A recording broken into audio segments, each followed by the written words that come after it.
강명길의 다시 듣는 한국 현대사.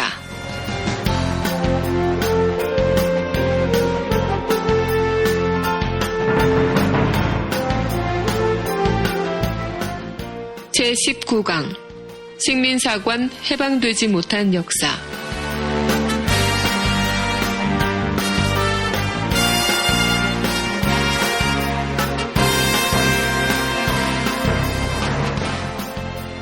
학생 여러분 안녕하세요. 일베를 감동시키는 교육방송 닥터강의 다시 듣는 한국현대사 아나운서 정혜림입니다.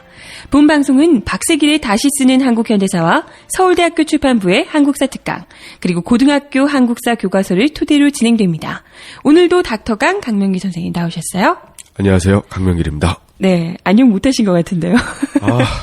몸살, 감기 조심하십시오.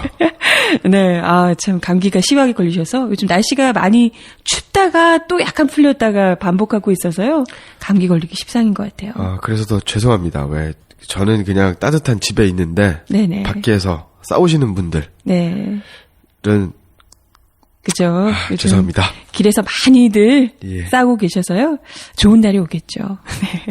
오늘 벌써 19번째 강의를 할 텐데요. 그 전에 준비하신 이야기가 하나 있다고 들었어요. 독립지사, 애국지사 한 분에 대한 이야기를 좀 드리려고 하는데요. 도산 안창호 선생님의 비서실장을 지내셨던 최고령의 구익균 선생님께서 지난 4월에 돌아가셨습니다. 이분 역시도 독립운동을 굉장히 오래 하셨던 분인 거죠. 구익균 선생님. 광복 이전에는 독립운동, 광복 이후에는 이승만 독재 반대투쟁, 유신 반대투쟁을 하셨던 분이고요. 그렇군요. 1983년 대통령 표창, 1990년 건국훈장 애족장을 받으신 분이십니다. 네네. 근데 이분이 굉장히 지난해에 돌아가셨으면 굉장히 고령이셨겠네요. 아닙니다. 지난해가 아니고요. 바로 올 봄. 올 봄에요? 2013년 4월 8일. 야, 그러면 정말. 향년 106세. 야, 정말 살아있는 그 대한민국의 역사를 모두 갖고 계신 분이셨겠네요. 그렇죠. 네네. 근데 이분이 왜 갑자기 화제가 됐나요? 당연히 이분은 어디에 묻혀야 될까요? 당연히 현충원 이런 곳에 묻히시지 않았을까요? 예. 원래는 이제 국립대전 현충원에 그 고인이 되신 부인 노수경 여사님과 함께 합장해서 안장되는 것으로 했었는데요. 그 타계하시고 나서 이제 장례식을 치르고 그 다음날 이제 그 입관 장례로 떠나지 않습니까? 그 전날 국가보훈처에서 국립현충원 안장을 불어왔습니다. 왜요? 아니 나라에서 훈장까지 받고 이러신 분인데. 명목은 국립현충원에 안장되기에 적절하지 않다. 아니. 그런 분이 적절하지 않으면 대체 누가 적절하다는 건가요? 그 국가보훈처에서 내미는 그 명분으로는 광복 이후에 전과가 있다. 그리고 그런 얘기를 하진 않았는데 국립묘지 안장 대상 여부를 결정할 때에는 고인의 국가나 사회에 대한 공헌도를 비롯하여 인품, 그에 대한 역사적 평가, 그가 끼친 영향들을 종합 평가했는데 적절하지 않았다. 라고. 그래서 결국에는 그 구익균 선생님의 그 유가족 또 관련 단체에서 행정 소송을 제기를 했습니다. 그래서 결국에는 벽제에 있는 납골 땅에서 화장하고 유골이 안치되어 있었다가 얼마 전에 국립현충원에 안장되셨습니다. 진짜 하마터면 큰일 날 뻔했네요. 이런 분을 현충원에 못 모시고 어디 엄한데 이렇게 대한민국에 살아있는 그것도 일제에서부터 시작해서 독재, 유신 독재에 맞서서 끝까지 싸우셨던 이런 분을 엄한 곳으로 모실 뻔했네요. 지금 대통령인 박근혜 대통령의 아버지의 전력과 그러네요. 그리 다른 맥락으로 해석하기는 좀 어려운 것 같고요. 실제로 따지고 보면 일제에 또 맞서 싸우셨던 분인데다가 유신 독재에 맞서 싸우신 분이면 현재 박근혜 대통령의 아버지인 이 박정희 대통령하고도 거의 척을 지는 사람이었다고 볼 수가 있겠네요. 그러니 왠지 그런 인물이니 그것도 박근혜 정부에서 또 돌아가셨기 때문에 왠지 눈엣가시처럼 여기지 않았을까. 이런 사람을 국립현충원에 받아주기엔. 그렇죠. 이 구익균 선생님께서는요, 고등학교 때부터 네. 잡지를 만들어가지고 또 일본 경찰에 구속되기도 하고 고등학교 시절에 비밀 결사 조직, 그다음에 신의주 학생의거, 뭐 그리고 한국 독립당 요원, 네네. 상해에서 또 일본 경찰에서 체포당하시고요. 감옥도 거의 뭐 집처럼 드나드셨던 분이십니다. 독립운동을 하시느라. 그리고 이제 광복 후에는 그 유신독재 반대운동, 그다음에 월남파병 반대운동, 이런 활동을 하셔가지고요. 반국가 행위다. 그래서 군사정부 시절에 박정희 시절이죠. 박정희 정부 시절 혁명재판소에서 유죄 선고를 받으시고 8개월 동안이나 옥살이를 하셨던 분이고요. 뭐 한두 번이 아닙니다. 예. 참, 그러고 보면요. 사실 이전에도 저희 다제사에서도 설명을 드리기도 했었지만 사실 지금 김구 선생님을 비롯해서 정말 내로라 하는 독립투사들조차도 국립현충원에 제대로 안치가 안 돼 있는 경우가 허다하거든요. 그렇죠. 오히려 친일매국, 친일매국에 부역했었던 앞잡이들이 국립현충원에 묻혀있는 경우가 아주 허다하죠. 그렇죠. 대표적으로 김구 선생님하고 이제 관련 있는 사람, 친일파 있습니다. 누군가? 김창룡이라는 사람인데요. 이 사람은 1940년에 그 관동군, 그러니까 관동군이니까 만주 지역이겠죠. 관동군의 헌병보조원, 그러니까 오장이라고 하죠. 그래서 독립군을 색출하고 조선 독립군을 체포한 악질 친일파입니다. 그리고 해방 이후에는요, 그 사회주의자 좌익 색출에도 아주 활약이 뛰어났습니다. 그리고 색출하는 쪽에 아주 김구 선생님 그 암살 사건 있지 않습니까? 안두희가 그 사건의 배후에 당시 이 김창룡이라고 하는 사람이 특무대장, 그러니까 오늘날로 치면 아마 기무사령관 정도 특무대장. 그러니까 특무라는 게 바로 뭡니까? 이게 특수한 임무 아니겠습니까? 특무대장으로 활동해가지고요. 뭐 각종 그 정치 사건 조작하고, 뭐 동해안 반란 사건, 국가원사 암살 민수 사건, 뭐 엄청난 일을 합니다. 요즘에 국정원 같은 일을 했군요. 그렇죠. 그리고 나서 이제 이 사람이 이제 죽어서 이제 국립묘지에 묻혔습니다. 이승만 대통령은, 독재자 이승만은 김구 선생님 장례식에는 참석하지 않았지만 특무대장 김창룡의 장례식에는 참석했습니다. 아니 그러면 지금 아까 이야기하신 게 김구 선생님 암살 배후에 이 사람이 있다라는 의혹이 있다 이렇게 얘기를 하신 거잖아요. 그렇죠. 강한 의혹이 있죠. 근데 또 정작 이승만 대통령도 거의 민족적 지도자로 불렸던 김구 선생의 장례에는 참석하지 않으면서 이 사람의 이 친일파에다가 그렇죠. 이런 사람을 장례식에는 참석을 했다. 이거는 그 정권에서 뭔가 해준 게 없다면 이런 사람을, 그것도 대통령이 장례식에 참석할 이유가 없을 텐데, 사실상. 이런 일이 어디, 이게 하나뿐이겠습니까? 근데 이 사람이 지금 현충원에 있다는 말씀이세요? 그렇습니다. 이러니, 지금 우리 국민들이 뭐, 어디, 야스쿠니 심사 참배 이런 얘기를 할 게 못 되네요, 정말로. 맞습니다. 얼마 전에 아베 신조 일본 총리 바로 이제 A급 전범 기시노부스케 외손자지요. 그렇죠. 취임 1주년을 맞이해서 야스쿠니 신사에 참배를 했지요.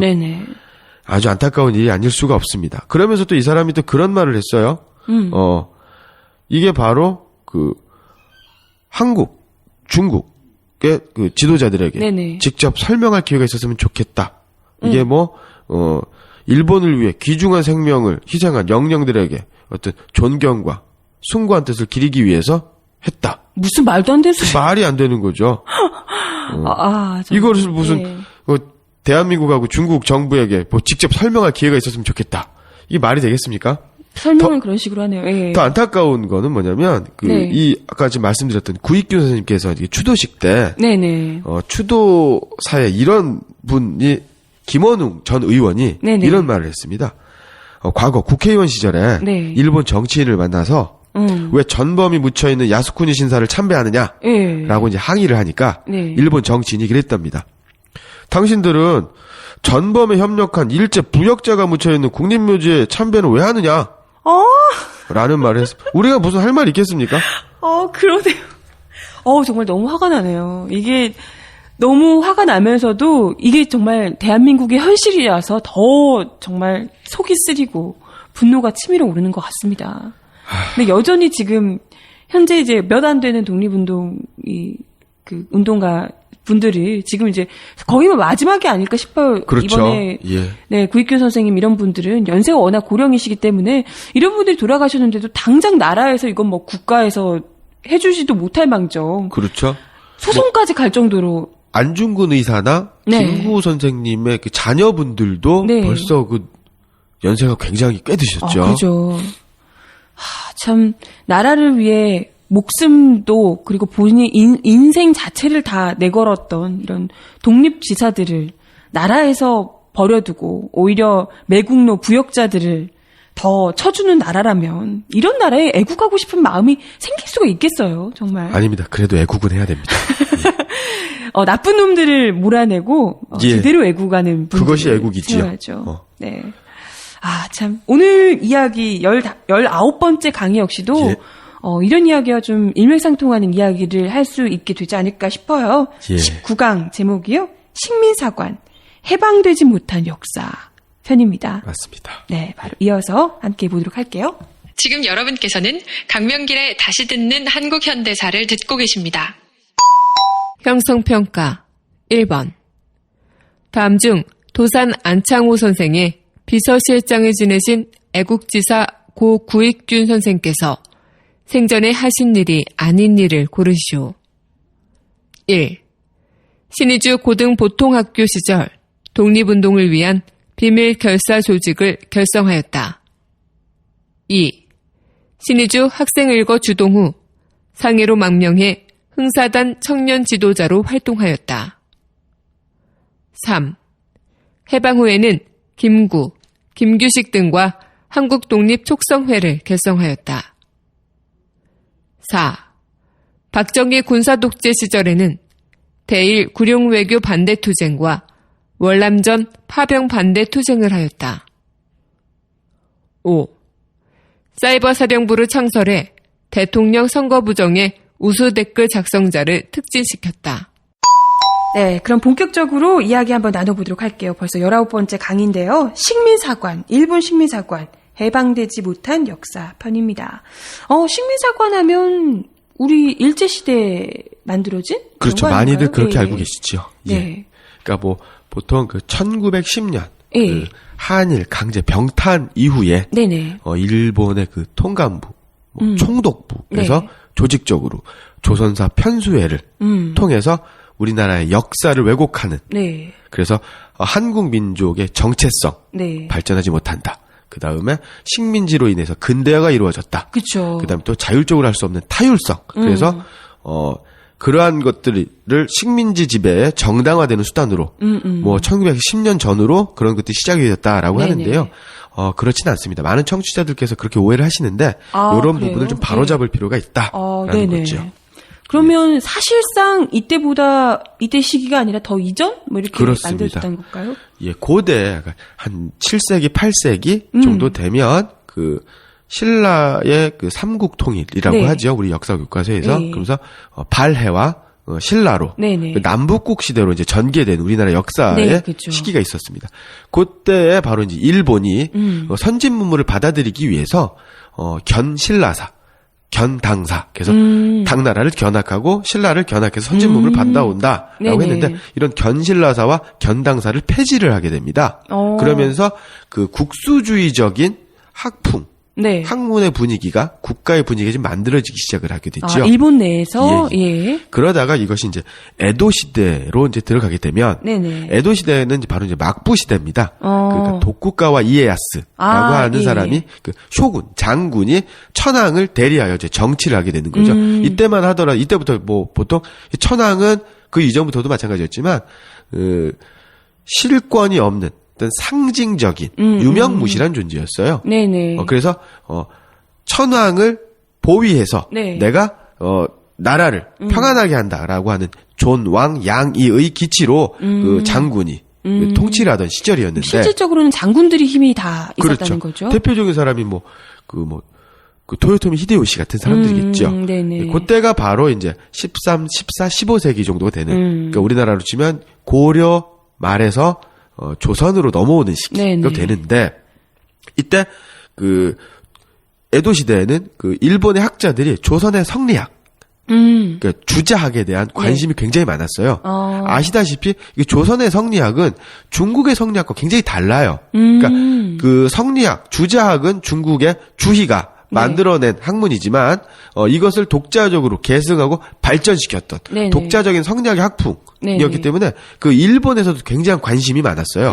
그래서 보통 임진왜란을 1592년에 일어난 임진왜란을 도자기 전쟁이라고도 하지만 성리학 전쟁이다라고 해서 많은 도공들, 그다음에 많은 성리학 경전들, 그다음에 선비들을 납치해오는 일이 있었죠. 그로 인해서 그 일본의 어떤 유교 문화, 정신 문화가 한층 더 고양되고 발전되는 계기가 있었는데, 요때 그 일본 분위기는 두 가지의 분위기가 있었습니다.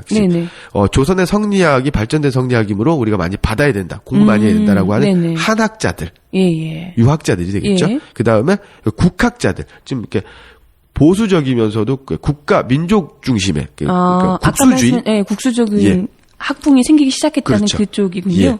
그래서 요 사람들은 바로 이제 일본이 조선에 대해 우월하다. 그러니까 조선의 성리학 이건 아니다. 봤는데 별거 아니네. 막 그렇죠. 이런 건가요? 나름대로 이런 사람들 긍정적인 거는 일본 민족의 어떤 주체성, 민족성에 대한 그 관심, 연구가 많았죠. 그래서 그때 일본 최고의 역사책이라고 하는 고서기, 그다음에 일본 서기에 대한 역사책을 공부를 하게 되는 거예요. 그런데 고서기나 일본 서기의 고대사 부분은 대체로 그 일본의 일본의 천황이 조선을 지배했다. 뭐 이런 식으로 된 얘기를 하네요. 그렇죠. 자국 국민들의 뭐 주체성이나 자존심을 높이기 위해서 오히려 좀 역사를 왜곡하는 방식으로 선택을 했다는 거군요. 아하. 그래서부터 이제 그런 것들이 발전이 되고요. 그렇게 이제 막부 말기가 끝나면서 바로 이제 메이지 유신이 일어나게 되지 않습니까? 1868년. 메이지 유신을 계기로 해서 그 조선을 정벌해야 된다.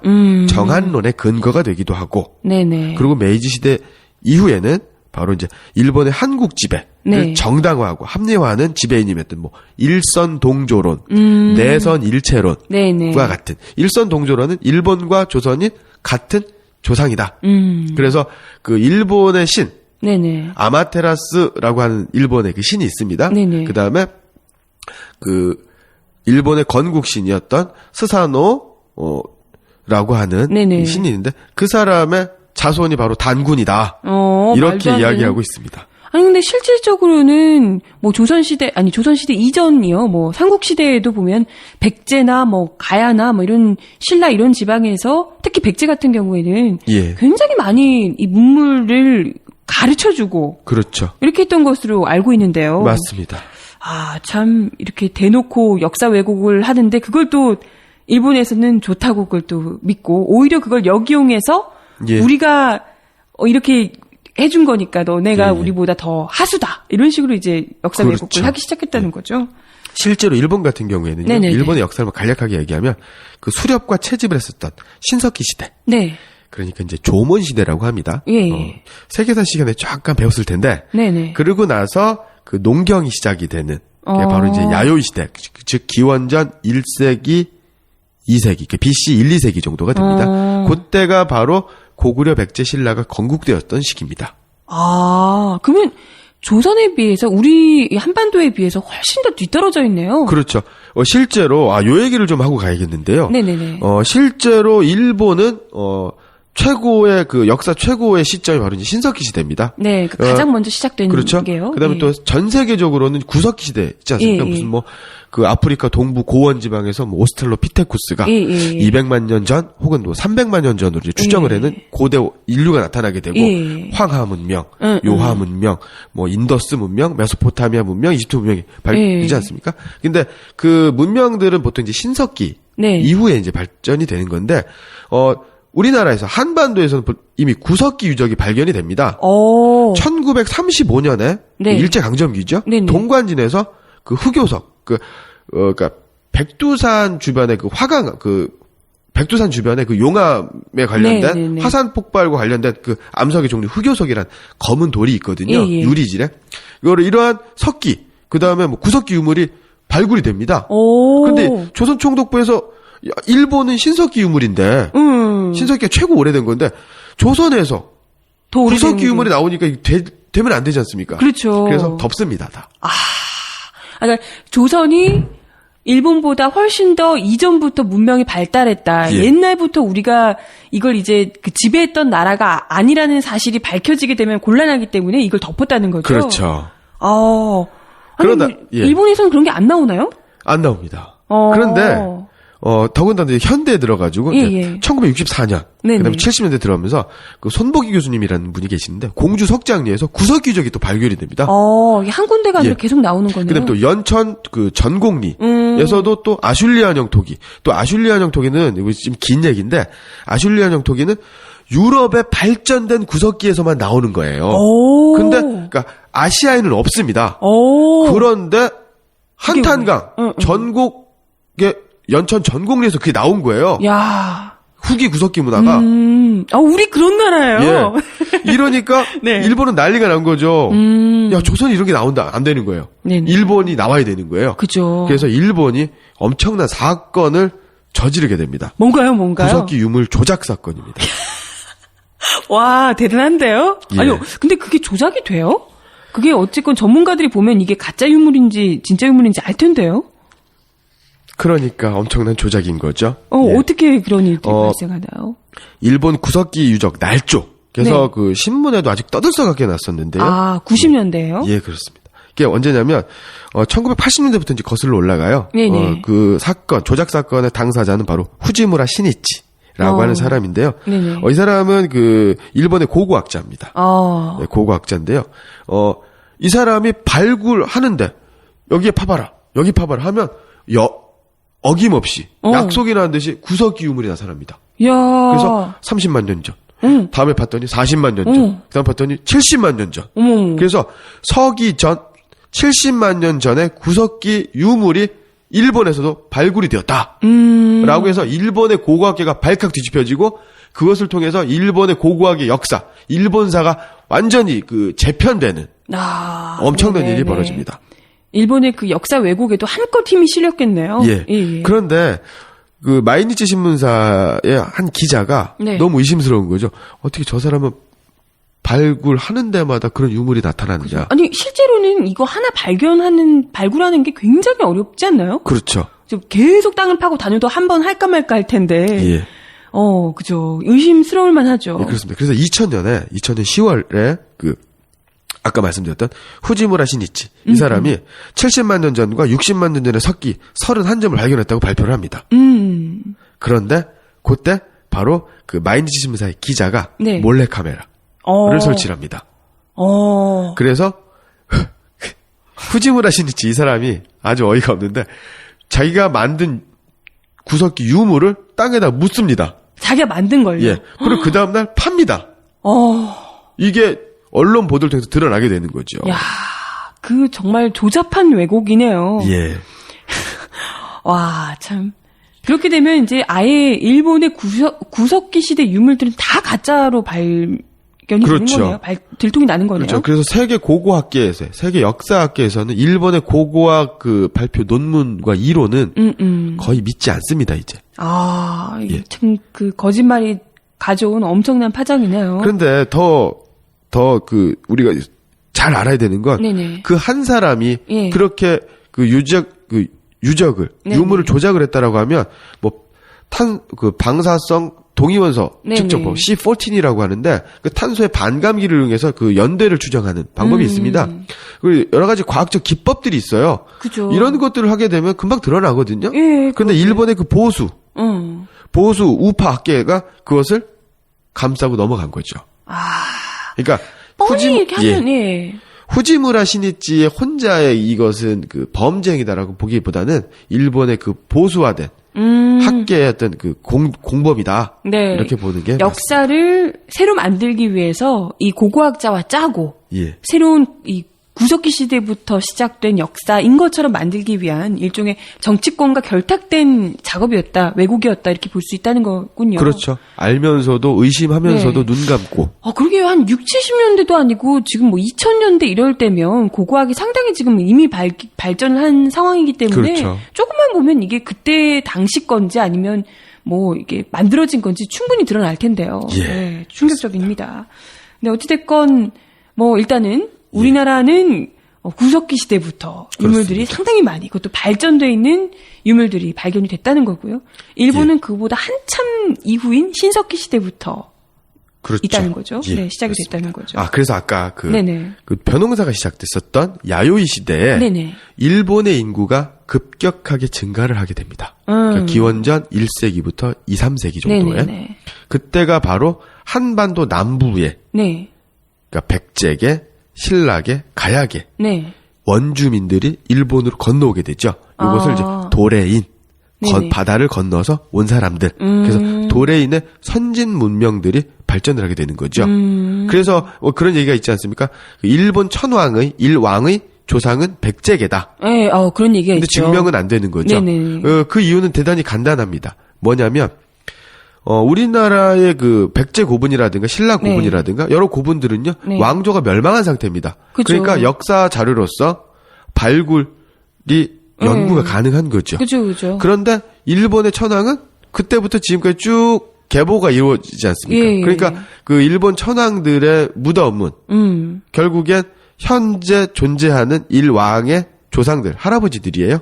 그러니까 함부로 파기가 어렵군요. 그렇죠. 하나만 발굴을 하게 되면 실제로 발굴한 적도 있었습니다. 근데 이제 발표를 못 하는 거죠. 네네. 그게 발굴이 되고 학계에 보고가 되면 그 이후에 뒷감당은 누구도 할 수 없다. 네. 발굴이 되면 일단은 그 무덤 안에 있는 그렇죠. 것들이 부작물을 보게 예. 되면 그것이 어디 계통인지 어떤 시기고 어떤 영향을 주고받았는지가 드러나게 되는 거죠. 그게 완전 백제와 거의 뭐 동일한 게 딱 나오고 한다면 그렇죠.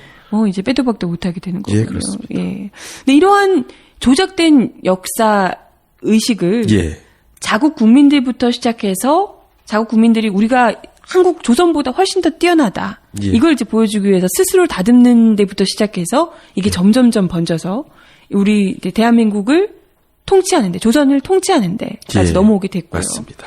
강화도 조약 뭐 이쯤 해서부터 이제 본격적으로 더 그렇죠. 많이 번져지게 된 거죠. 그렇죠. 예. 그 강화도 조약이 1876년 아닙니까? 네네. 운요 사건이 일어나고 네. 그러면서 광개토 대왕릉비도 조작을 하게 됩니다.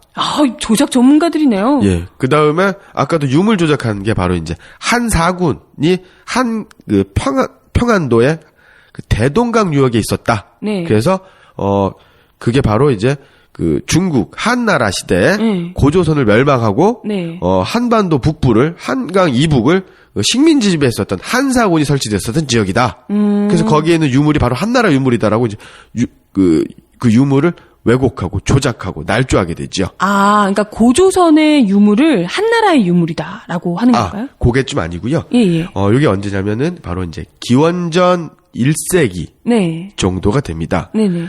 그러니까 그 한나라가 고조선하고 접경을 하게 돼요. 예, 그렇죠. 그러면서 이제 그 싸움이 납니다. 네. 오랫동안 전쟁을 하게 되는데 아무래도 고조선이 밀리게 됩니다. 예. 그래서 한나라에 의해서 고조선이 이제 무너지게 돼요. 무너지게 되니까 한나라 입장에서는 무너뜨린 고조선의 영토에 식민지 통치기구를 두게 되는 거죠. 예. 이게 바로 이제 한사군이 되는데 이 한사군 중에 낙랑군이라고 가장 큰 군이 있습니다. 그 군이 바로 대동강 유역에 위치했다.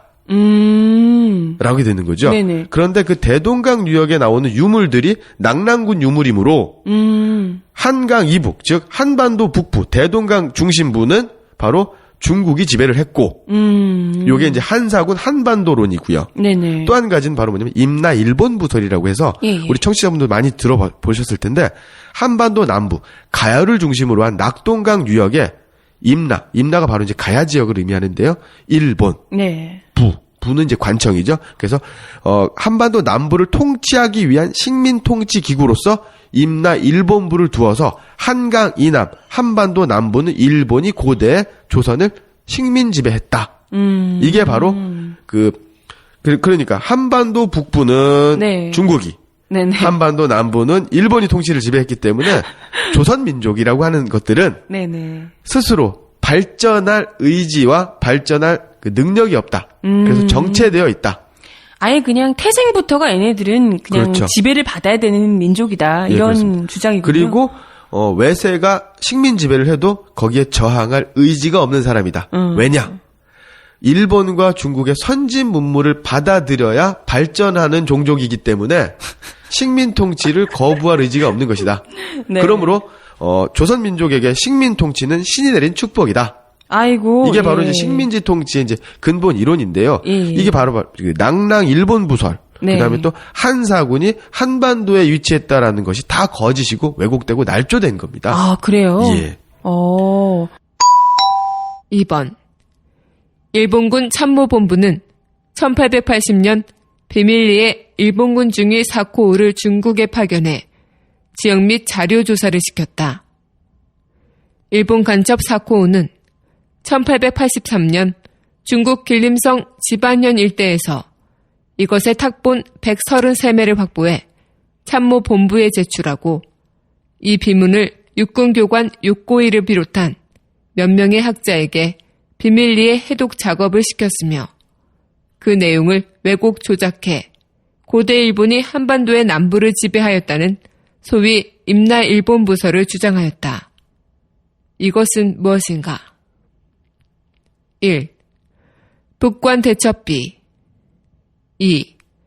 진감 선사 대공탑비 3. 임신 서기석 4. 백두산 정계비 5. 광개토 대학능비. 요 예를 한번 이제 제가 들어볼게요. 네네.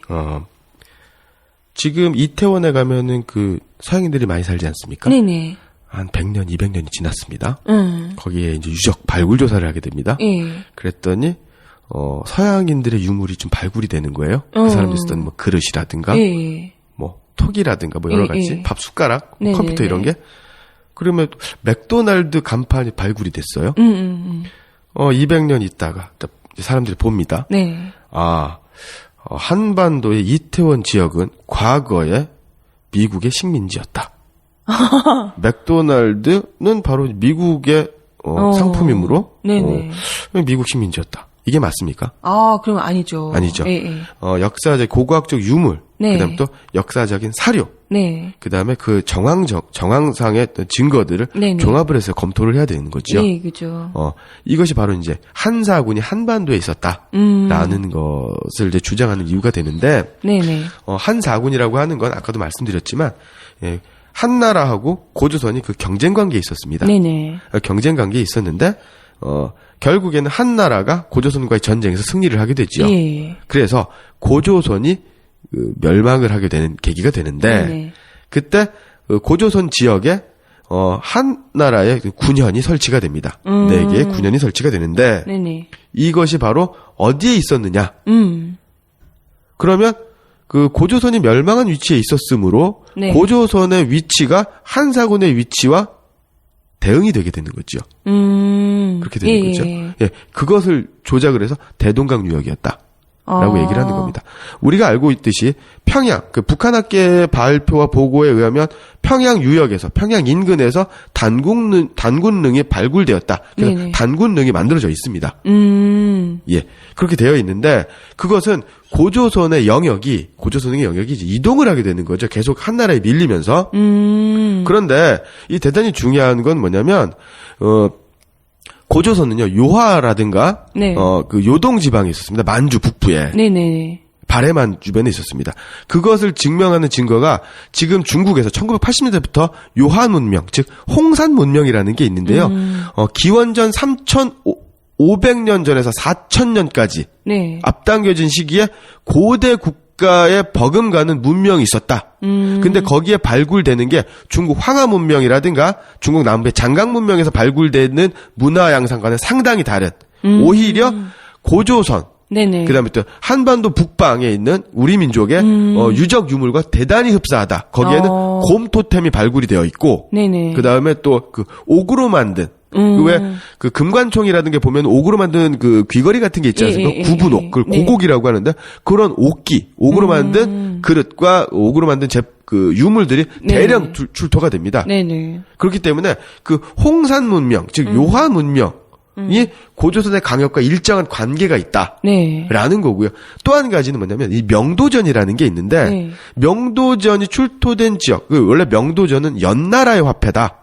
춘추 전국 시대 네네. 한나라 있기 전에 그 연나라의 화폐다라고 얘기를 하는데요. 사실 이 연나라의 화폐인 그 명도전은 각 나라마다 주조를 했어요.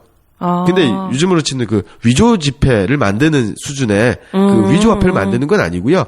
지금의 지폐하고는 좀 그 당시의 화폐가 많이 달라요. 그러니까 그 화폐는 바로 그 철로 만든 철기거든요. 그러니까 이러한 것들이 바로 그 실제 실물로 쓰일 수 있는 거예요. 그것을 녹여서 철물을 만드는. 그러니까 뭐 금처럼 그런 거군요. 그렇죠. 예. 그러니까 뭐냐면 지폐 같은 경우는 그 종이 한 장이 네. 1,000원이고 10,000원이고 그 액면가하고 종이의 그 가치하고는 관계가 없는 거지 않습니까? 네네네. 근데 고대 화폐는 그 유물에 그 청동이냐 철이냐 금이냐 은이냐 이러한 것들의 실제 가치가 화폐 가치와 등가 가격 네네네. 가치가 같았다라는 거죠. 그렇기 알겠어요. 때문에 예. 연나라 주변의 나라들이 화폐를 만들어요.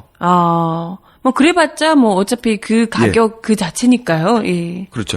그리고 그 고조선이 고조선의 영토라고 그 짐작이 되고 추정이 되는 지역에 명도전이 많이 나타납니다. 그렇기 때문에 이 고조선에서 명도전을 만들지 않았다는 증거가 없어요. 만들었다예요. 만들었을 수 있다고. 네네. 그리고 명도전이라고 하는 게 고조선의 연나라 화폐다라고 단정 지을 수만 있는 증거가 그렇게 많지가 않아요. 그리고 또 우리가 알다시피 그 탁자식 고인돌이라든가 미송리식 톡이라든가 비파형 청동검이라든가 이러한 그 유물들의 유적의 분포가 고조선의 강역, 위치와 일치를 하는데 그건 바로 요하지방이거든요. 그러니까 한사군이 대동강에 있었다가 지금 너무 아래에 있는 거잖아요. 그렇죠. 그죠? 너무 아래에 있는 거죠. 그러네요. 그것이 역사책에 많이 나타나 있어요. 실제로. 그런데 왜 일본 측 역사 자료만 믿느냐라는 그러게요. 거죠. 실제로 평양 유역에서 일제 강점기에 일본의 그 식민사관의 학자들이 유물을 발굴하는데 아까 그 구석기 유적 발굴할 때 그처럼 여기 봐봐.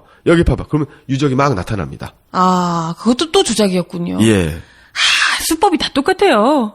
예, 아니 근데 참 안타까운 게 그런 겁니다. 이런 말도 안 되는 사실 일본 국토 내에서 조작한 건 우리가 어쩔 수 없다 치더라도 우리나라에서 혹은 우리 쪽 역사를 이렇게 마음대로 바꾸려고 한다면 이런 뻔히 우리나라에도 역사학자들이 있고 고고학자들이 있는데 일본의 이런 말도 안 되는 역사를 받을 필요가 없는 거잖아요. 예, 이걸 그렇습니다. 잘못됐다라고 얘기를 해주면 금방 드러나는 문제들일 텐데 이게 어쩌다가 우리나라까지 이렇게 들어오게 된 건가요? 이 식민사관의 어떤 계보 이런 것들 좀 따져볼 필요가 있는데요. 네네. 식민사관 언제부터 시작이 되었느냐라고 하면 임진왜란 이후에 이제 붕당 정치가 전개가 되지 않습니까? 아시다시피 뭐 동인과 서인으로 나눠지고, 그죠. 그렇죠. 그래서 동인이 일시적으로 집권하면서 남인과 북인으로 나눠지고, 광해군 때 북인 정권이, 그다음에 또 인조 반정 이후에 이제 서인이 잡게 되고, 서인이 또 노론과 소론으로 나눠지게 되고, 이 노론이 시파와 벽파로 나눠지게 되는데, 대체로 이제 조선 후기에 정조, 영조, 정조 시대, 그 다음에 또 구한말, 대한제국 시기에 이르기까지 노론이 집권했었던 것들이 사실입니다.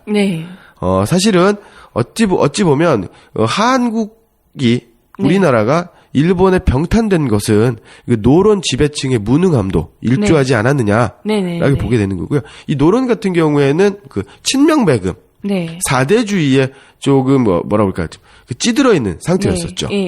그렇기 때문에 어떤 근대화라든가 선진 문물에 대한 발전 이런 것에 대해 소홀했던 측면이 있습니다.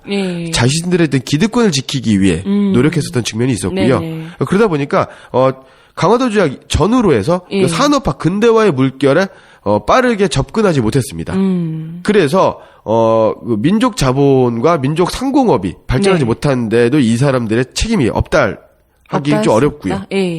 그래서 이 사람들이 어떤 그 농촌의 지주에서 어떤 자본가로서 발전하는 데는 실패를 하게 됩니다. 그렇기 때문에 이 사람들은 바로 이제 그 유학을 많이 가게 되는 거죠. 학계 진출을 많이 하게 되는 거죠. 그래서 어떤 경제, 자본주의적인 어떤 지배 구조를 기반을 만들기보다는 학문적인 지배를 많이 받고 학문적인 어떤 권력을 소유하게 됩니다. 이 당시 유학을 많이 가게 되고요. 그래서 대한제국 시기에 일제로부터 자기를 받고 은사금을 받은 사람들의 명단을 조사해 봤더니 네네. 한 70% 80%가 바로 노론 계통의 사람들입니다. 그렇게 되는 거죠. 예. 그러니까 이 사람들의 어떤 그 성향이 친일사 네. 식민사학과도 굉장히 밀접한 관계가 있는 거죠. 예. 왜 일제 결탁을 했으므로 그 당시 어떤 그 관리 네, 부패한 관료들. 그렇죠. 그다음에 또 예. 학계에도 상당수가 포진되어 있었던 것이 사실이고요. 예. 실제로 보시면 아시겠지만 그 예를 들어서 뭐 고조선의 영토가 지금보다 더 넓었다. 내지는 고구려가 어땠다. 네네네. 뭐 이런 얘기를 하는 사람들은 보통 제야사학자라고 얘기하는 사람들이 많지 않습니까? 그러니까 식민사학을 했던 사람들이 아직도 학계의 주류로 상당 부분 남아 있고 그들의 자손, 그들의 제자들이 아직도 많이 남아 있기 때문에 식민사학을 거두기가 네네. 드러내기가 좀 어려운 거지요. 그렇군요.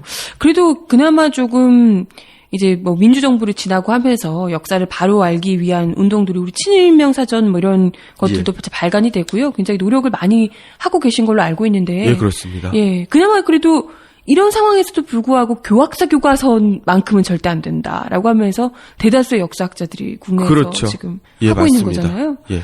근데 역사학의 핵심. 네네. 또 아직도 친일 식민사학에서 많이 벗어나고 있지 못하다. 벗어나려고 하는 노력은 상당히 하고 있다. 네네. 그러나 아직도 부족하다. 큰 뿌리가 마치 그렇죠. 이제 새누리다시피 해서 잡고 있는 게 있기 때문에 이 틀을 한꺼번에 바꾸기란 아마 쉽지 않을 것이다. 이런 말씀이신 것 같습니다. 예, 맞습니다. 네. 그리고 이 식민사학에서 빼놓을 수 없는 사람 바로 이병도. 가 되겠죠. 예. 이병도에 대해서 이제 얘기를 하면 네, 이전에도 한번 잠깐 언급을 해주시기도 그렇죠. 했었죠. 예. 이병도 씨의 아들인가요? 손자가 이장우 씨가 바로 이제 바로 국립중앙박물관 관장이 되고 뭐 이렇게 되는 거죠. 마치 굉장히 훌륭한 분이실 것 같은데 대한민국 역사계의 뭐 대부격인 사람인 거잖아요. 이완용과도 친척이다 이런 얘기가 있죠. 네네네. 아무튼 이분이 대한민국의 이 역사 식민사관, 일본 식민사관을 뿌리 깊게 만들어준 사람이라는 거잖아요. 예, 그렇습니다. 바로 이제 이병도가 식민사학에 본격적으로 발을 딛게 된 것은 1914년 와세다 대학. 예. 일본 사학 명문이죠. 와세다 대학에 입학하게 되면서부터입니다. 여기에 바로 이제 그 선배가 아니라 스승이 바로 스다소 기치. 라고 하는 사람인데, 스다소 기치 바로 식민사학을 정립한 사람입니다. 예. 그래서, 일왕의 칙서로, 총독부에서 주관해서 만든 조선사 편수회, 그러니까 식민사관을 만드는, 총 책임 부서가 되겠죠. 이 조선사 편수회에 바로 이만이시 류라고 하는, 일본 식민사학의 선봉장이라고 하는 사람의 수사관 보로 이병도가 조선사 편수회에 활동을 하게 되는 거죠. 일본인도 아니고 조선인이 그런데 가서. 그렇습니다. 이것도 바로 이제 와세다 대학의 스승 중에 한 사람이었었던 이케우치 히로시라고 하는 사람이 추천을 해줍니다. 얼마나 그 일본 식민사관을 충실하게 잘했으면 그런 추천까지 받았을까. 그렇죠. 예. 그래서 뿌리 깊게 식민사관에 물들어서 한국으로 돌아오신 거군요. 예, 맞습니다. 그래서 뭐 이제 진단학회라고 하는 민족주의 사학 단체에도 몸을 담기도 하는데 광복 후에는 진단학회에서 이병도를 제명하자라고 하는 움직임과 논의가 있었던 것도 사실입니다. 그 정도로 사실 친일적인 색채를 띤 사람을 역사학계 제대로 된 역사학계라면 당연히 제명하자라는 얘기가 나올 수밖에 없을 것 같아요. 그래서 광복 이후에 그 왜곡된 일제의 잔재들, 특히 역사, 친일 역사, 친일 사관을 지금 극복하자라고 하는 움직임이 있었습니다. 정치적으로는 뭐 반민특위가 그랬죠. 그렇죠. 그런 움직임이 있었는데 바로 안타깝게도 1950년에 한국전쟁, 6.25 전쟁이 일어나게 되면서 역사학계가 공백기를 맞이하게 됩니다. 그래서 상당히 많은 수의 역사학자들이 월북하거나 납북이 되거나 하게 되는 상황이 되는 거죠. 그래서 한국 사학계에 일정한 공백기가 찾아오게 되는 것이고 이 빈틈을 식민사학계의 학자들이 다시 장악을 하게 되는 거고 이때 대한민국의 대통령이 친일파와 손잡은 이승만 아니겠습니까? 그리고 그 이후에 4.19를 통해서 4.19를 통해서 민주화가 됐단 말이에요. 네네. 민주정부가 수립이 됐는데 1년이 안 돼서 바로 5.16 군사반란이 일어나게 되고 그쵸. 다카키 마사오, 네네. 박정희가 권력, 군사독재를 하게 됨으로써 자주적이고 객관적인 민족 사관에 입각한 우리의 역사가 네. 만들어지기 어려웠던 거죠. 그 대표적인 예가 예. 뭐냐면 우리 봅시다. 국사교과서에 보면 독립운동 시기에 네네. 정의부, 신민부, 참의부, 네. 북로군정서군 이렇게 많은 독립군 부대, 네. 독립군 기지가 있지 않았습니까? 뭐 예. 서전서숙, 뭐 삼원 뭐 이렇게 예. 있었는데 우리 그 위치 외우는데 머리가 아팠어요 학생들이. 재미도 없었고요. 그죠. 왜 그랬을까요? 만약에 우리 김자진 장군의 청산시 전투 너무나 잘 알지 않습니까? 네네. 그런데 김자진 장군이 바로 신민부였다. 그래서 청산리 전투 때 어떻게 싸워서 일본 군들을 어떻게 무찔렀다. 라고 수업 시간에 우리가 배운다면 학생들이 네네. 배운다면 신민부 김자진 장군을 잊어버리겠습니까? 아, 그러네요. 김자진 장군, 신민부, 이런 얘기를 거의 들어본 적이 없는 것 같은데요. 그렇죠. 네네. 그리고 무슨 이 참의부라고 하는 게 대한민국 임시정부 육군 주만 참의부, 그러니까 대한민국 임시정부의 육군이 만주에 주둔하는 참의부였어요. 1920년대 일본을 70차례 이상을 공격합니다. 국내 진공작전을 벌여요. 그런데 이게 역사책에 나옵니까? 안 나오죠. 왜냐? 광복 이후에 이승만이 권력을 잡고 박정희가 권력을 잡고 그의 후배들인 하나회를 통한 전두환 노태우가 군사 권력을 정치 권력을 잡게 되니까 그들의 뿌리인 친일의 역사가 네. 드러나면 안 되는 거예요. 그러니까 항일의 역사가 나오면 안 되는 거예요. 그러네요. 그러니까 외우기가 어려운 거죠. 근데 뒤집어 보면 시대에 타협했었던 네네. 애국계몽운동 예. 많이 변절하지 않았습니까? 인천 그렇죠. 김성수 변절하지 네네. 않았습니까? 네네. 이런 사람들 애국계몽운동, 실력양성운동은 많이 드러나지 않습니까? 그리고 1920년대에 총독부에서 서민들의 주택난을 줄이기 위해서 무슨 문화주택이라는 걸 줬다. 여기에서는 2층 양옥집인데 부모와 자식이 각방을 썼다. 그래서 독립된 생활을 유지해서 현대식 주거 문화가 이루어졌다. 그 당시에 1920년대 일제강점기 2층 양옥에서 부모 자식이 따로따로 각방을 쓰고 응접실이 있는 데서 커피를 마시는 사람들이 누굽니까? 친일파 아닙니까? 그러네요. 이런 거는 드러내서 외우게 하고 네네. 그게 2층인지 3층인지 응접실이 있는지 그게 뭐가 중요합니까? 그죠. 우리 선조들이 우리 조상들이 일제에 피 흘리면서 싸웠었던 그 기억을 그 역사 시간에 우리가 배워야 그렇죠. 그거 아니겠습니까? 그렇죠.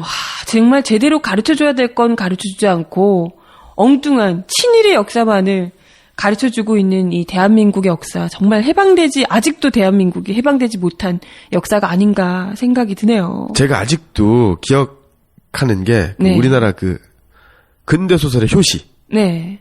이인직의 혈의누 있지 않습니까? 예. 피눈물. 예. 그냥 피눈물이라고 하면 되는데 일본식으로 혈의누라고 있어요. 맞아요. 예.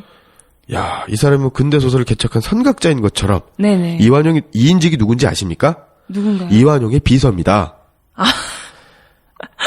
대한제국 시기에 이완용의 그 특명을 바꾸서요. 예. 조선 총독부와 담판을 합니다. 우리가 대한제국을 팔아넘기면 어떻게 대우해 줄 거냐? 어떻게 보상해 줄 거냐? 이 청일전쟁 이인직 혈의누가 무슨 내용이냐면 청일전쟁 당시에 네네. 청나라 병사가 조선 처녀를 겁탈합니다. 네, 맞아요. 예. 그러니까 일본 군인이 그걸 구해줘요. 네. 이게 식민사관 아닙니까? 그렇죠. 이게 딱 정말 그때 당시에 일본이 계속해서 조선에 강요했던 사관인 거잖아요. 그렇죠. 거기서 나오는 그 여성, 겁탈당하는 여성이 바로 조선인 거고요. 그렇죠. 청나라를 막고, 나쁜 놈 청나라를 막고, 우리가 조선을 구해주마. 이게 인식이 담겨있는 소설이죠. 혈흔. 그렇습니다. 근데 피눈물이야, 그게. 예. 제가 아까 낙랑군 말씀드리면서 네네. 무슨 고조선의 명도전이라든가 예. 이런 것들은 다시 짚고 넘어가면 주류사학계에서 이야기되고 있는 내용은 아니고요. 예. 일부 학자들이 네. 독자적으로 연구한 결과예요. 예. 그래서 이것이 막 정설로 굳어졌다라고 네네. 하는 것은 사실은 무리가 있어요. 그래서 청취자 여러분들께서는 제가 한 이야기라도 네네. 지금 취사 선택해서 예. 들으셔야 되는 거 제 말이 다 맞다는 아닙니다. 네네. 이러한 주장도 있다라는 예. 거고요. 예. 그런데 중요한 건 아까 이제 한사군의 위치. 그래서 일제 강점기 때는 네네. 다시 돌아와서 황해도 지방에서 평양하고 황해도 지방에서 일제가 70개의 고분을 네네. 발굴을 합니다. 네. 근데 해방 이후에 북한에서는 3,000기 이상을 발굴을 해요. 그래서 그러면 일제 강점기 때는 70개를 발굴했어요. 거기서 나온 유물들이 네네. 북한에서 발굴했을 때는 3,000개를 발굴했으니까 더 많이 나와야 될 거 아닙니까? 그러게요. 그러니까 여기서 낙랑군이 황해도에 있었다라는 증거가 북한에서 판 3,000개의 유적에선 나타나질 않아요. 이 거짓이라는 거예요. 뭐 효문 뭐 동종이라든가 점지연 신삽이라든가 복리라든가 여러 가지 유물이 기왓장이라든가 이런 게 있는데 네네네. 시기적으로도 맞지 않고 여기선 나타나는데 여기선 나타나지 않는 것 이런 게 있다라는 거예요. 네네. 그래서 시간 관계에서 다 말씀을 못 드리는데 네네. 그런 것이 있다. 네.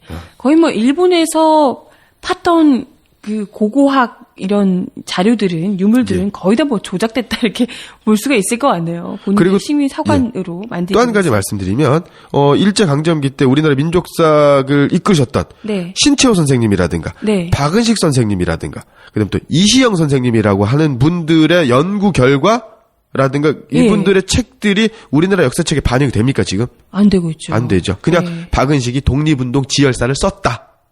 정도밖에 없지 않습니까? 예. 그 내용은 뭐 들어본 적이 거의 없네요. 예. 그렇군요. 오히려 친일파의 군대, 친일파의 역사, 친일파의 정치 이런 것들이 다 지배하고 있는 대한민국. 지금 뭐 해방됐다고 하지만 정말 해방되지 않았다 이런 생각이 들게끔 합니다. 그리고 지금 시간 관계에서 진짜 드릴 말씀이 되게 많은데 네네네. 시간 관계에서 말씀 못 드는데 요거 한 가지만 드릴게요. 네. 우리나라 민족은 평화를 사랑하는 민족이다. 네네. 그렇기 때문에 남들을 침략하지 않았다. 아, 맞아요. 물론 맞아요. 침략한 게 자랑일 수는 없습니다. 예. 하지만 우리는 약한 나라를 침략한 적은 없습니다. 강한 나라만 침략했습니다. 예. 우리가 대표적으로 고구려 때 네. 영양왕이 말갈군사 10,000명을 이끌고요. 수나라 가 통일됐죠? 통일됐으니까 얼마나 셌습니까? 네네. 요하를 건너서 선제 공격합니다. 북경까지 모번왕이 공격을 합니다. 네네. 만리장성을 넘어요. 네. 그리고 그 고구려 때 사마르칸트까지 가서 외교 관계를 수립을 합니다. 그리고 뭐 그 발해 때 네네. 그 장문유 장군님이 그 덩저우라고 하죠. 덩저우를 선제 공격하고 이런 적 많습니다. 네네. 그러니까 삼국사계만 봐도요. 외국 고구려가 당나라라든가 이런 나라를 공격한 적이 되게 많습니다. 네. 우리는 약한 나라를 공격하지 않았지 우리를 이기려고 하는 우리를 누리려고 하는 강대국에 맞서서는 저항의 역사가 있습니다. 그런데 맞아요. 역사책에서 의도적으로 마치 싸움을 못하고 약하고 이런 나라인 것처럼 민족인 것처럼 민족성이 원래 침략을 당하는 것, 지배당하는 것에만 익숙한 민족인 것처럼 그렇게 꾸며져 왔다는 말씀이시죠? 예, 맞습니다. 예. 네. 참 답답하기도 하고 일본의 이 식민 사관이 어떻게 만들어졌는지에 대해서도 이제 이야기를 같이 나눠봤지만 그 조작과 말도 안 되는 조작들임에도 불구하고 뻔히 두 눈 뜨고 당한 게 아니라 아예 그냥 어서 옵쇼 하고 두 팔 벌려서 같이 그에 협조해서 한국의 역사까지도 이렇게 우리 후손들에게 정말 큰 죄를 저지를 수 있는 그런 역사를 만들어냈다는 게 정말 안타깝고 화가 납니다. 지금이라도 이 역사, 잘못된 역사 바로잡아야 되지 않을까 싶네요. 3번. 다음은 일본이 한반도 지배의 정당성을 주장하는 근거로 제시되는 소위 임나일본 부서를 반박하는 내용이다. 틀린 것을 고르시오. 1. 한국이나 중국 측 사료에는 임나일본부에 대한 내용이 없다. 2. 임나일본부가 있었다고 하는 지역에 일본식 유물이 거의 발견되지 않는다. 3. 고고학적 발굴에 따르면 가야는 외보다 약 한 세기에서 반세기 정도 앞선 선진 문물을 지니고 있었다. 따라서 외 가야 지배는 현실적으로 불가능하다. 4. 임나 일본부는 일본이라는 국호를 사용하기 이전에 나왔다. 5. 일본군 장교 다카키 마사오가 18년 동안 일왕을 대신해 대한민국을 통치하였다. 오늘 19번째 강의 식민사관 해방되지 못한 역사 편을 함께 하셨는데요. 강의 마무리 좀 해주시죠. 일본의 역사학자들이 이런 얘기를 했습니다. 식민지배는 조선민족에게 축복이다. 예. 네. 그렇다면 식민사관을 극복하는 것은 네. 2013년, 네. 2014년을 맞이하는 대한민국 국민, 네. 대한민국 민주시민의 역사적 책무이다. 네. 역사를 바로잡고 네. 민주정부를 만들어가는데 우리가 좀 힘을 보태야 되지 않을까요? 네. 다른 것보다도 애국적인 정부를 만드는 게 정말 필요할 것 같다 생각이 듭니다. 진정한 애국 정부요. 네, 아무튼 오늘 말씀 감사합니다. 마지막으로 하실 말씀 있으신가요? 새해 복 많이 받으시고요. 갑오년에 뵙겠습니다. 그러네요. 새해 복 많이 받으세요. 갑오년에 뵙겠습니다. 감사합니다. 감사합니다.